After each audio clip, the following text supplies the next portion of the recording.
جب تک زمین میں ہے تمہارا ہے، باہر آ جائے گا ہمارا ہے. جیسے تیل کا ہے نا آج کل، تو وہ شروع دن سے وہ یہ تھا. انہوں نے پھر رشیا نے اس کے اگینسٹ کیا کہ یہ یورینیم لا کہتے تھے اس کو، یورینیم لا بنانا کوشش کر رہے تھے کہ زمین کے اندر تک ان کا ہے، لیکن باہر نکلنے کے بعد یہ league of nations, United nations کا مطلب ہے ان کا ہوگا. لیکن یہ سم ہاؤ پاس نہیں ہو سکا، ورنہ آج یہ بھی ہوتا کہ جو زمین میں چیزیں ہیں وہ ہماری ہیں، نکلنے کے بعد ان کی ہیں. اچھا 6 سال 16 جولائی 1945 کو یہ کامیاب تجربہ امریکہ نے سیکریٹ کیا نیو میکسیکو ڈیزرٹ کے اندر، اور اس میں ایک 100 فیٹ کا اسٹیل ٹاور بنایا اور اس کے اوپر رکھ کے کیا. This was the open test. آج کل تو انڈر گراؤنڈ ہوتے ہیں نا، کیونکہ لا بن گیا ہے ریڈیشن باہر نہ نکلے، لیکن اس وقت تو سیکریٹ ٹیسٹ تھا اور انڈر گراؤنڈ بنانے میں 3-4 سال لگتے ہیں. وہ جلدی میں تھے کہ جلدی سے ہم ٹیسٹ کر لیں. تو نیو میکسیکو ڈیزرٹ جو ساؤتھ میں ہے امریکہ کے، وہاں 100 فیٹ اسٹیل ٹاور بنایا اور اس کے اوپر دنیا کا پہلا ٹیسٹ انہوں نے کیا. اور یہ لوگ سائنٹسٹ جو واچ کر رہے تھے کچھ بڑے خوش تھے کہ اب تو ہم ڈومینیٹ کریں گے دنیا پہ، دنیا کی بادشاہت کریں گے، اور کچھ پریشان تھے کہ اب ہم اپنے ہاتھوں خود ختم ہو جائیں گے، کہ اس میں اتنی انرجی ہے کہ انہیں پلک جھپکنے سے پہلے ایک جیتے جاگتے شہر کو ختم کر سکتا ہے چھوٹا سا ویپن. اور اب جن بوتل سے باہر آ گیا ہے، اگر یہ اسپریڈ آف نیوکلیر ویپنز قائم رہے تو انسان کو خود تباہ کر دے گا. اب دیکھیں اس کے 3 ہفتے کے بعد ہیروشیما پہ انہوں نے گرایا، اس کے 3 دن کے بعد ناگاساکی پہ گرایا. اب تیاری ہٹلر کے خلاف ہو رہی تھی. اب دیکھیں اسٹرینج چیز ہے کہ ہٹلر نے تھریٹ کیا تھا، تیاری ہٹلر کے خلاف تھی، جا کے جاپان پہ ڈراپ کر دیا. اس کا کیا وجہ ہے؟ 45 میں جب یہ ویپن تیار ہوئے، جب یہ ٹیسٹ ہو گیا میکسیکو ڈیزرٹ میں، اس وقت ہٹلر سرینڈر کر چکے تھے، جرمنی سرینڈر کر چکا تھا، ہٹلر نے سوئسائڈ کمٹ کر لی تھی، وہ ایک اینیمی ختم ہو گیا تھا، ویپنز تیار تھے. اب ان کا کیا کریں؟ اب روس اور امریکہ میں ایک ریس شروع ہو گئی تھی ورلڈ ڈومینیشن کی. روس جاپان پہ قبضہ کرنا چاہتا تھا، اور ان کو امریکنز کو یاد تھا 42 میں جاپان نے امریکہ پہ حملہ کیا تھا، پرل ہاربر آپ کو یاد ہوگا، ایک اٹیک ہوا تھا. تو انہوں نے کہا کہ ہم دونوں چیزیں اچیو کر لیں گے، اپنا بدلہ بھی لے لیں گے ان سے، اور روس کو بھی کہہ دیں گے اپنے ہاتھ باہر رکھو، اپنے ہاتھ تھامے رکھو، ہمارے پاس یہ چیز ہے.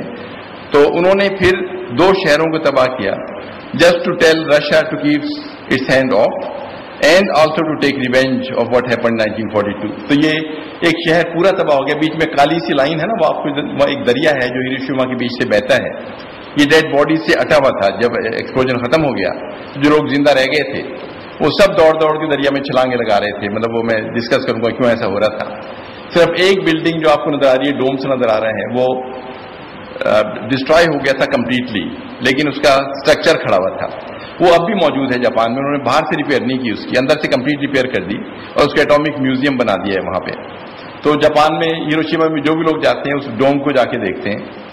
اور کوئی مجھے بتا رہا تھا کہ امریکن نے ان کو آفر کی ہے کہ آپ اس کو گرا دیں، اس کی جگہ ہم آپ کو خوبصورت ترین بلڈنگ بنا دیتے ہیں، لیکن اب تک انہوں نے ایکسیپٹ نہیں کیا. وہ کہتے ہیں یہ آئندہ جنریشنز کو دکھانے کے لیے اس بلڈنگ کو رکھا ہوا ہے ہم نے کہ کیا انسان کے ساتھ کیا کچھ کر سکتا ہے. تو یہ بلڈنگ ابھی تک قائم ہے، باقی پورا ملبے کا ڈھیر ہو گیا تھا یہ.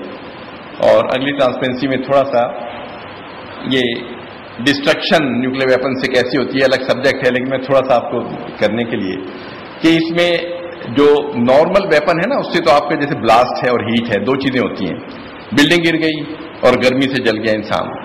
اس کے اندر جب بلاسٹ نظر آتا ہے اوپر تو ریڈیشن ایک دم ٹریول کرتی ہے، اور وہ جیسے آئی سائٹ ختم ہو گئی، لوگ ابھی بم نیچے نہیں آیا لیکن ریڈیشن ایفیکٹس شروع ہو جاتے ہیں اس کے. پھر ہیٹ اتنی زیادہ ہے، جو temperature of the sun create ہوتا ہے، جتنا تیز ریئیکشن ہوتا ہے ٹیمپریچر اتنا زیادہ ہوتا ہے. نارمل ایکسپوجر میں ٹیمپریچر 1-2 ہزار سے اوپر نہیں جاتے، اس میں temperature millions of degree centigrade جاتا ہے جو سورج کا ٹیمپریچر ہے، اور اس سے کمپلیٹلی ایواپریٹ ہو جاتی ہیں چیزیں. جو اسٹیل ٹاور ایواپریٹ ہو گیا تھا، تو اس میں ہیٹ ایفیکٹ بہت زیادہ ہے، بلاسٹ سے بلڈنگ گر جاتی ہیں. پھر ریڈیو ایکٹیو پارٹیکل جو آسمان سے نیچے آنا شروع کرتے ہیں مٹی کے پارٹیکلز کی فارم میں، وہ پھر مہینوں تک لوگوں کو مارتے چلے جاتے ہیں. اور نیچے تھوڑا سا ڈسٹریبیوشن ہے کہ بلاسٹ سے کتنے % لوگ مرتے ہیں، ہیٹ سے کتنے % مرتے ہیں، اور for a long time radiation سے کتنے. تو یہ کنٹینیوئنگ ایفیکٹ ہے، دوسرے ویپنز کا نہیں ہے. جو ناگاساکی کا کچھ فگرز ان میں دی ہیں کہ کتنے لوگ مرے. 1 کلومیٹر تک تو 90% لوگوں میں سے